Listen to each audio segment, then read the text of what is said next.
Hi, good morning all. I am Chinnu Agilesh, working as Assistant Professor in Department of Commerce and Management, Cherkala. In this semester, I will be dealing with the subject Methodology and Perspectives of Business Education for you. This is the syllabus of our subject, which is a foundation course, and our course code will be CC1121. CX is actually for tax. For you it is CC1121. It is having credits 2, as well as we will be having 4 hours per week for teaching. Please look into the syllabus in details. We are having 5 modules. Okay. This is the textbook that I follow. You can buy it from nearby bookstalls. Methodology and Perspectives of Business Education by Dr. Sridhar P. Nair. Okay. ഈ ടെക്സ്റ്റിൽ syllabus wise module wise ആയിട്ടുള്ള full notes available ആണ്. അതിൻ്റെ അകത്തുനിന്ന് മാത്രമേ questions വരത്തുള്ളൂ. Extra ആയിട്ട് ഇവിടെ സിലബസിൻ്റെ താഴത്ത് കുറച്ച് ബുക്സ് റെഫർ ചെയ്യാൻ പറഞ്ഞിട്ടുണ്ട്. ആ ബുക്സൊക്കെ നമുക്ക് റെഫർ ചെയ്യാവുന്നതാണ്. അതല്ലെന്നുണ്ടെങ്കിൽ ഈ ടെക്സ്റ്റ് യൂസ് ചെയ്താലും മതി. എക്സ്ട്രാ നോട്ട്സ് തരുന്നതാണ്. പിന്നെ നിങ്ങൾക്ക് ഗൂഗിളിൽ നിന്നോ വല്ലതും കളക്ട് ചെയ്യുകയും ചെയ്യാം. നമുക്ക് ആദ്യം ഫസ്റ്റ് മൊഡ്യൂൾ നോക്കാം. ഫസ്റ്റ് മൊഡ്യൂളിൽ ലേണിംഗ് ബിസിനസ് ഇൻഫർമേഷനെ പറ്റിയിട്ടാണ് പറഞ്ഞേക്കുന്നത്. So before moving into that, what is mean by information? എന്താണ് information? The term information is used to refer processed data. Process ചെയ്ത ഡേറ്റയെ റെഫർ ചെയ്യാൻ യൂസ് ചെയ്യുന്ന ഒരു ടേമാണ് information. Data means collection of facts and figures related with a particular area from which information can be obtained.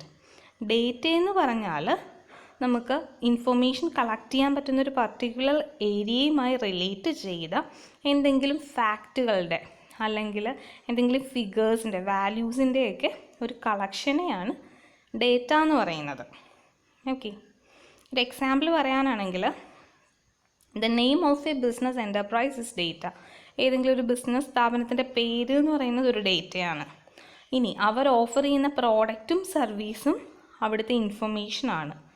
ഇനി detailed ആയിട്ടുള്ള information regarding there functioning, എന്തൊക്കെ functioning ആണ്, ഏതൊക്കെ പ്രോസസ്സ് വഴിയാണ് പ്രോഡക്റ്റ് ഉണ്ടാകുന്നത്, അതിൻ്റെ ഡീറ്റെയിൽഡ് ആയിട്ടുള്ള ഇൻഫർമേഷനെ വിളിക്കുന്ന പേരാണ് നോളജ്. അപ്പോൾ ഡേറ്റ, ഇൻഫർമേഷൻ, നോളജ്. അപ്പോൾ ലേണിംഗ് ബിസിനസ് ഇൻഫർമേഷൻ എന്ന് വെച്ചാൽ എന്താണ്? Learning of business information means A process of understanding and acquiring business skills and knowledge. Business സ്കിൽസും നോളജും അക്വയർ ചെയ്യാൻ വേണ്ടിയിട്ടുള്ള അല്ലെങ്കിൽ മനസ്സിലാക്കാൻ വേണ്ടിയിട്ടുള്ള ആ ഒരു പ്രോസസ്സിനെ വിളിക്കുന്ന പേരാണ് ലേണിംഗ് ബിസിനസ് ഇൻഫർമേഷൻ. ഓക്കെ, അപ്പോൾ ഈ ബിസിനസ് ഇൻഫർമേഷൻ എവിടെ നിന്നൊക്കെ നമുക്ക് കിട്ടും? ഏതൊക്കെ സോഴ്സസ് ആണ് അല്ലെങ്കിൽ ഏതൊക്കെ ഫോംസിലുള്ള ബിസിനസ് ഇൻഫർമേഷനാണ് നമുക്കൊരു സ്ഥാപനവുമായി ബന്ധപ്പെട്ട് കിട്ടുന്നത് നോക്കാം. ഒന്നാമത്തത് ബിസിനസ് ന്യൂസ്. ബിസിനസ്സുമായി റിലേറ്റ് ചെയ്ത എന്തെങ്കിലും വാർത്തകൾ. ആ വാർത്തകൾ എന്ന് പറയുന്നത് ന്യൂസ് പേപ്പർ വഴിയോ അല്ലെങ്കിൽ ടെലിവിഷൻ വഴിയോ അല്ലെങ്കിൽ ഏതെങ്കിലും സോഷ്യൽ മീഡിയ വഴിയൊക്കെ കിട്ടുന്നതാവാം. which is related with any industry, company, trade and commerce, etc. അപ്പോൾ അത് വേൾഡ് വൈഡ് ആയിട്ട് നമുക്ക് പല പല ബിസിനസ്സിനെ റിലേറ്റ് ചെയ്തിട്ടുള്ള വാർത്തകൾ കിട്ടും. അപ്പോൾ അതൊരു സോഴ്സ് ഓഫ് ബിസിനസ് ഇൻഫർമേഷനാണ്. എന്ത്? Business news. രണ്ടാമത്തേത് reports of business service and research. National അല്ലെങ്കിൽ ഇൻ്റർനാഷണൽ ആയിട്ടുള്ള ഏതെങ്കിലും financial or business agencies publish ചെയ്തിട്ടുള്ള റിപ്പോർട്ടുകൾ.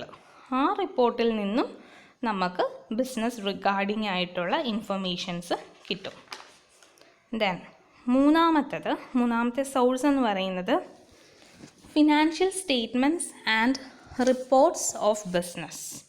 ബിസിനസ്സുമായി റിലേറ്റ് ചെയ്ത എന്തെങ്കിലും ഫിനാൻഷ്യൽ സ്റ്റേറ്റ്മെൻറ്റ് അല്ലെങ്കിൽ റിപ്പോർട്ട്, അത് പല കമ്പനീസ് അല്ലെങ്കിൽ പല ഇൻഡസ്ട്രീസ് പബ്ലിഷ് ചെയ്യുന്നതായിരിക്കും. നാലാമത്തെ സോഴ്സ് എന്ന് പറയുന്നത് ക്രെഡിറ്റ് ആൻഡ് ഫിനാൻഷ്യൽ ഇൻഫർമേഷൻസ്. ബാങ്കിൻ്റെ അല്ലെങ്കിൽ ഫിനാൻഷ്യൽ ഇൻസ്റ്റിറ്റ്യൂഷൻസിൻ്റെ, അതും അല്ലെങ്കിൽ ക്രെഡിറ്റ് റേറ്റിംഗ് ഏജൻസീസ്, CRA എന്ന് പറയില്ലേ, CRA, അങ്ങനെ ആരെങ്കിലും ഓഫർ ചെയ്യുന്ന എന്തെങ്കിലും പാർട്ടീസുമായൊക്കെ കൺസേൺ ചെയ്ത ഇൻഫർമേഷൻസ്, ക്രെഡിറ്റുമായിട്ട് അല്ലെങ്കിൽ ഫിനാൻസുമായിട്ട് ബന്ധപ്പെട്ട ഇൻഫർമേഷൻസ്, അതും ഒരു സോഴ്സ് ഓഫ് ബിസിനസ് ഇൻഫർമേഷനാണ്. Then company profiles.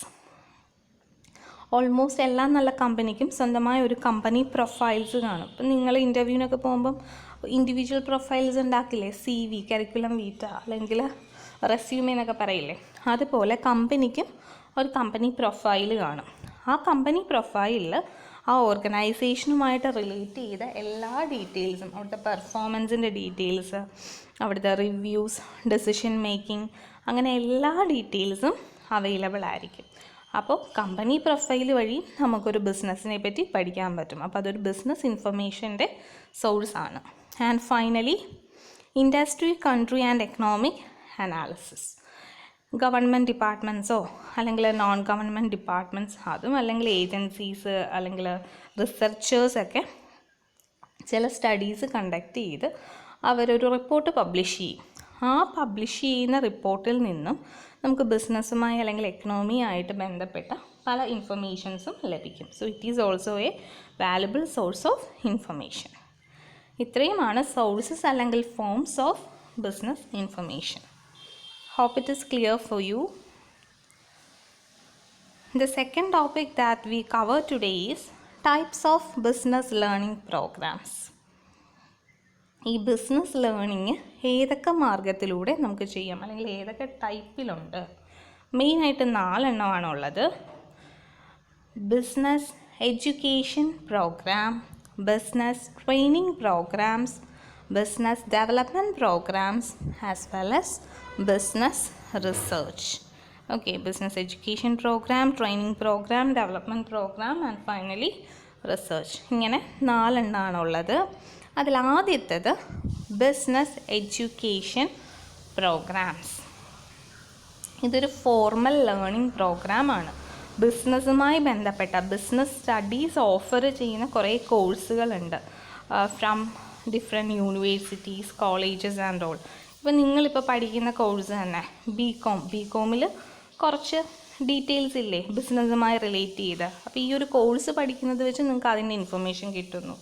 അതുപോലെ തന്നെ BBA, MBA അല്ലെങ്കിൽ BBM, MHRM, MCOM, അങ്ങനെ പല കോഴ്സുകൾ. ഇങ്ങനത്തെ യൂണിവേഴ്സിറ്റിയോ കോളേജോ ഒക്കെ ഓഫർ ചെയ്യുന്ന കോഴ്സുകൾ പഠിക്കുന്നത് വഴി ബിസിനസ്സുമായി റിലേറ്റ് ചെയ്ത കുറേ ഇൻഫർമേഷൻസ് ലഭിക്കുന്നു അല്ലെങ്കിൽ കുറേ ലേൺ ചെയ്യാൻ പറ്റുന്നു. അപ്പോൾ ആദ്യത്തെ ടൈപ്പ് ബിസിനസ് ലേണിംഗ് പ്രോഗ്രാമാണ് ബിസിനസ് എഡ്യൂക്കേഷൻ പ്രോഗ്രാം. ആ ഒരു പ്രോഗ്രാമിൻ്റെ പാർട്ടായിട്ടാണ് നിങ്ങളിപ്പോൾ ഈ ഒരു കോഴ്സ് പഠിക്കുന്നത് തന്നെ. ദെൻ രണ്ടാമത്തത് ബിസിനസ് ട്രെയിനിങ് പ്രോഗ്രാംസ്. ഇത് ഫോർമൽ അല്ല, നോൺ ഫോർമൽ ആയിട്ടുള്ള ലേണിംഗ് പ്രോഗ്രാമാണ്. ഏതെങ്കിലും ബിസിനസ്സുകൾ അല്ലെങ്കിൽ ഏതെങ്കിലും കമ്പനികൾ ഓഫർ ചെയ്യുന്നതായിരിക്കും ഈ ഒരു പ്രോഗ്രാം എന്ന് പറയുന്നത്. ഇതിൻ്റെ സക്സസ് എന്ന് പറയുന്ന പല ഫാക്ടേഴ്സിനെ ഡിപ്പെൻഡ് ചെയ്തിരിക്കുന്നു. Such as the skill, knowledge, efficiency, experience, commitment, vision and motivation etcetera of its leaders. ഈ ഒരു ട്രെയിനിങ് എടുക്കുന്ന അല്ലെങ്കിൽ ക്ലാസ് എടുക്കുന്ന വ്യക്തിയുടെ സ്കില്ലിനെയും എഫിഷ്യൻസിനെയും എക്സ്പീരിയൻസിനെയൊക്കെ ഡിപ്പെൻഡ് ചെയ്തായിരിക്കും ഈ ഒരു പ്രോഗ്രാമിൻ്റെ സക്സസ്. അവിടുത്തെ എംപ്ലോയീസിന് വേണ്ടിയിട്ട് ട്രെയിനിങ് കൊടുക്കുന്ന പ്രോഗ്രാമാണ് business training program. Mainly professionalist ആയിട്ടുള്ള ആൾക്കാരായിരിക്കും ട്രെയിനിങ് കൊടുക്കാൻ വരുന്നത്, അല്ലെങ്കിൽ ചില ഏജൻസീസിന് നമ്മൾ ട്രെയിനിങ് കൊടുക്കാൻ വേണ്ടിയിട്ട് ഏൽപ്പിക്കുന്നു. ഓക്കെ, മൂന്നാമത്തേത് business development program. Business training program ആയിരുന്നു നമ്മളിപ്പോൾ ഇത്രയും നേരം പറഞ്ഞത്. ബിസിനസ് ട്രെയിനിങ് പ്രോഗ്രാമിന് ശേഷം next one is business development program. These are non-formal business learning programs usually conducted to identify prospective or potential entrepreneurs and provide them adequate training to develop their entrepreneurial skills and business knowledge.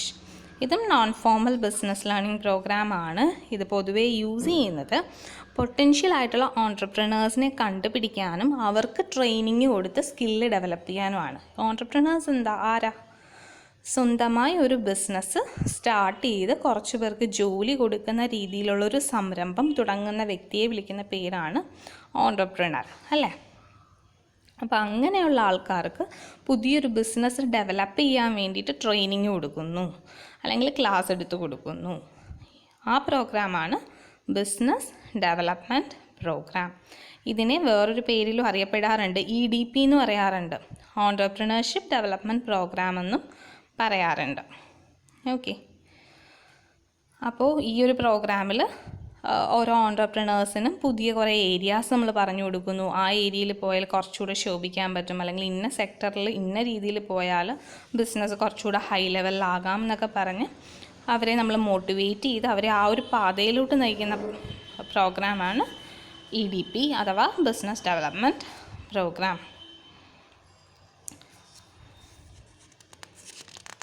Entrepreneurship development institute of India എന്ന് പറയുന്ന ഒരു major institution തന്നെ ഉണ്ട് നമുക്ക് ഇന്ത്യയിൽ. അവർ ഈ ഒരു BDP അല്ലെങ്കിൽ EDP കണ്ടക്ട് ചെയ്യലാണ് അവരുടെ മെയിൻ പർപ്പസ് എന്ന് പറയുന്നത്. They inculcate business ideas in potential entrepreneurs. Potential ആയിട്ടുള്ള ഓൺട്രപ്രണേഴ്സിന് ഇവർ ഈ ഒരു ബിസിനസ് ഐഡിയാസ് കൊടുത്ത് അവരെ ഒന്ന് ബിസിനസ്സിലോട്ട് ഇൻഡ്യൂസ് ചെയ്യുന്ന പരിപാടിയാണ് ബിസിനസ് ഡെവലപ്മെൻറ്റ് പ്രോഗ്രാം. ദെൻ നാലാമത്തെ മെത്തേഡ് അല്ലെങ്കിൽ നാലാമത്തെ ടൈപ്പ് എന്ന് പറയുന്നത് ബിസിനസ് റിസർച്ച്. ബിസിനസ് എന്ന് പറയുന്നത് ശരിക്കും ഒരു റിസർച്ചിൻ്റെ ഫങ്ഷണൽ ഏരിയ ആണ്. It can be formal and non formal. Research ഫോമലായിട്ടും നമുക്ക് ചെയ്യാൻ പറ്റും, അതുപോലെ നോൺ ഫോമലായിട്ടും കണ്ടക്ട് ചെയ്യാൻ പറ്റും. ഫോർമൽ ബിസിനസ് റിസർച്ച് എന്ന് പറയുന്നത് കരിക്കുലം ബേസ്ഡ് ആയിരിക്കും. അപ്പോൾ അവിടെ രജിസ്ട്രേഷൻ വേണം, കോഴ്സ് വർക്ക് കൊടുക്കേണ്ടി വരും. ഒരു യൂണിവേഴ്സിറ്റി അല്ലെങ്കിൽ അക്കാഡമിക് ഇൻസ്റ്റിറ്റ്യൂഷൻ്റെ കീഴിലായിരിക്കും ഫോർമൽ ബിസിനസ് റിസർച്ച് കണ്ടക്ട് ചെയ്യുന്നത്. നമ്മൾ PhD ഹോൾഡേഴ്സ് അല്ലെങ്കിൽ ഡോക്ടറേറ്റ് കിട്ടിയ ആൾക്കാരെ പറ്റിയൊക്കെ പറയാറില്ലേ, അങ്ങനെയുള്ള ആൾക്കാർ ചെയ്യുന്നത് എന്തുവാ, സ്വന്തമായിട്ടൊരു ടോപ്പിക് എടുത്ത് ഹൈപ്പോത്തസിസ് സെറ്റ് ചെയ്ത് കോഴ്സ് വർക്ക് ഉണ്ടാക്കി അത് സബ്മിറ്റ് ചെയ്ത് അതൊരു ടൈം പീരീഡിൽ ടൈം ഷെഡ്യൂളിനകത്ത് ഓരോരോ പ്രോസസ്സ് കംപ്ലീറ്റ് ചെയ്ത് ആണ് ഡോക്ടറേറ്റ് നേടുന്നത്, അല്ലേ? ലാസ്റ്റ് റിപ്പോർട്ട് സബ്മിറ്റ് ചെയ്യും, വൈവ് അറ്റൻഡ് ചെയ്യും. അങ്ങനെ ഒരു 3 കൊല്ലം അല്ലെങ്കിൽ 5 കൊല്ലത്തേക്കൊരു പ്രോസസ്സാണ് ഡോക്ടറേറ്റ് കിട്ടുക എന്ന് പറയുന്നത്.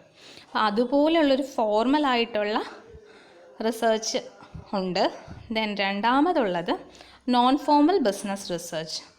നോൺ ഫോമൽ ബിസിനസ് റിസർച്ച് എന്ന് വെച്ചാൽ ജസ്റ്റ് ഒരു ഓഫീസ് അല്ലെങ്കിൽ ഒരു കമ്പനി കണ്ടക്ട് ചെയ്യുന്നതായിരിക്കും. അവിടുത്തെ കുറച്ച് പ്രോബ്ലംസ്, കമ്പനിയുമായി ബന്ധപ്പെട്ട അല്ലെങ്കിൽ ബിസിനസ്സുമായി ബന്ധപ്പെട്ട എന്തെങ്കിലും പ്രോബ്ലംസ് ഉണ്ടോ, ആ പ്രോബ്ലംസ് ഉണ്ടെങ്കിൽ അതിനെ എങ്ങനെ സോൾവ് ചെയ്യാം, അതേ പറ്റിയിട്ടുള്ള അനാലിസിസ്, ഇൻ്റർപ്രിട്ടേഷൻ, പിന്നെ അതുമായി റിലേറ്റ് ചെയ്ത ഡേറ്റാസ്, ഇൻഫർമേഷൻ കളക്ഷൻ, ഇതിനെയൊക്കെ ചേർത്ത് റിസർച്ച് ചെയ്യുന്നതാണ് നോൺ ഫോമൽ ബിസിനസ് റിസർച്ച്. ചുരുക്കി പറഞ്ഞാൽ നമ്മുടെ കമ്പനീനെ കുറച്ചുകൂടെ ഉയരത്തിലോട്ട് എത്താൻ വേണ്ടിയിട്ട്, പ്രോഗ്രസ്സിലോട്ട് എത്തിക്കാൻ വേണ്ടിയിട്ട് അവിടെ നടക്കുന്ന കാര്യങ്ങളും അതിൻ്റെ പ്രശ്നങ്ങളും പോരായ്മകളും ഒക്കെ ഡീറ്റെയിൽഡ് ആയിട്ട് പഠിക്കുന്ന അല്ലെങ്കിൽ റിസർച്ച് ചെയ്യുന്നതിനെയാണ് നോൺ ഫോമൽ ബിസിനസ് റിസർച്ച് എന്ന് പറയുന്നത്.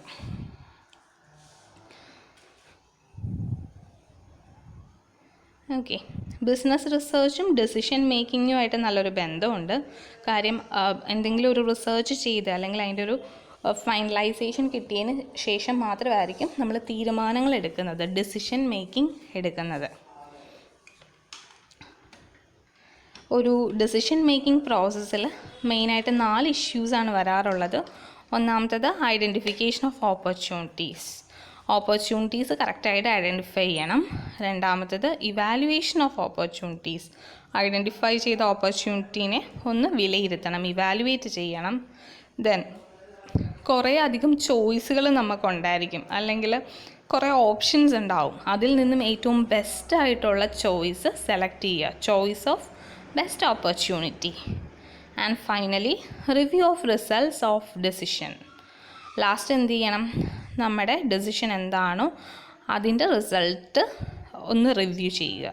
ഈ 4 എണ്ണമാണ് ഡെസിഷൻ മേക്കിങ്ങുമായി ബന്ധപ്പെട്ടിട്ടുള്ള ഇഷ്യൂസ്. ഈ 4 പരിഗണിച്ച് ഏറ്റവും നല്ല രീതിയിൽ മുന്നോട്ട് പോയാലേ നമുക്ക് നല്ലൊരു ഡെസിഷൻ മേക്കിംഗ് പ്രോസസ്സ് ചെയ്യാൻ പറ്റത്തുള്ളൂ.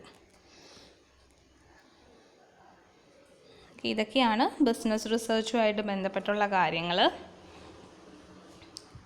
തൽക്കാലം നമുക്ക് ഇന്നത്തെ ക്ലാസ് വൈൻഡപ്പ് ചെയ്യാം.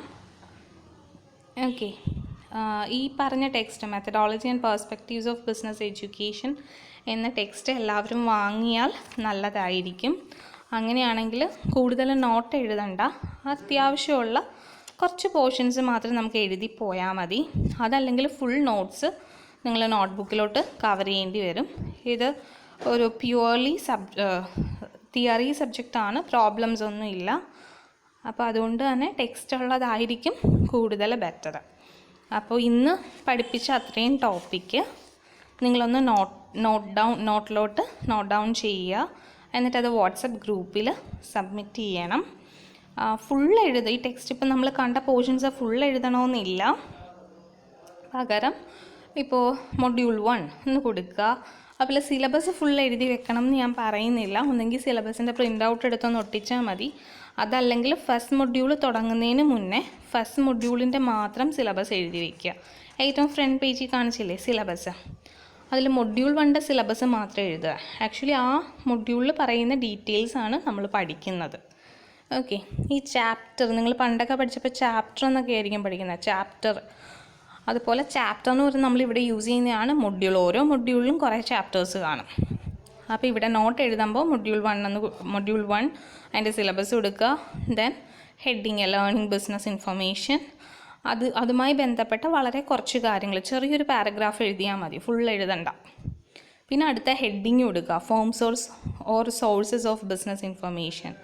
എന്നിട്ട് അതിൻ്റെയും പോയിൻറ്റ്സ് മാത്രം നോട്ടിലോട്ട് എഴുതിയാൽ മതി, കൂടുതൽ എഴുതണം എന്നില്ല. അപ്പോൾ പിന്നീട് നിങ്ങൾ നോക്കിയാൽ ഒന്ന് മനസ്സിലാകുന്ന രീതിയിൽ കൊടുക്കുക. പക്ഷേ types of business learning program എഴുതുമ്പോൾ പേര് മാത്രം എഴുതിയാൽ പോരാ, പേരും എഴുതണം. ആ ഓരോ 4 എണ്ണമല്ലേ ഉള്ളൂ ആകെ, ആ 4 എണ്ണത്തിൻ്റെയും ഒരു ഷോർട്ട് നോട്ട്, അതായത് ബിസിനസ് എഡ്യൂക്കേഷൻ പ്രോഗ്രാം നമ്പർ 1 അതിൻ്റെ ഒരു പാരഗ്രാഫ് നിൽക്കുന്ന രീതിയിൽ ചെറിയ രീതിയിൽ നോട്ട് ഉണ്ടാക്കുക. ഷോർട്ടാക്കി മതി. അങ്ങനെ 4 എണ്ണത്തിൻ്റെയും നോട്ട് ഉണ്ടാക്കുക. അപ്പോൾ ഇത്രയും ചെയ്തിട്ട് ഇന്ന് വാട്സപ്പ് ഗ്രൂപ്പിൽ 5 മണിക്കും 6 മണിക്കും ഇടയിലായിട്ടുള്ളൊരു ടൈമിന് പോസ്റ്റ് ചെയ്യുക. നിങ്ങൾക്ക് അതല്ല വേറൊരു ടൈമാണ് കൺവീനിയൻ്റ് എങ്കിൽ ആ ടൈം പറയുക, ആ സമയത്ത് ഗ്രൂപ്പ് ഓപ്പൺ ചെയ്ത് തരാം. Okay, that's all for today's class. Thank you all. Please feel free to message me if you have any doubts.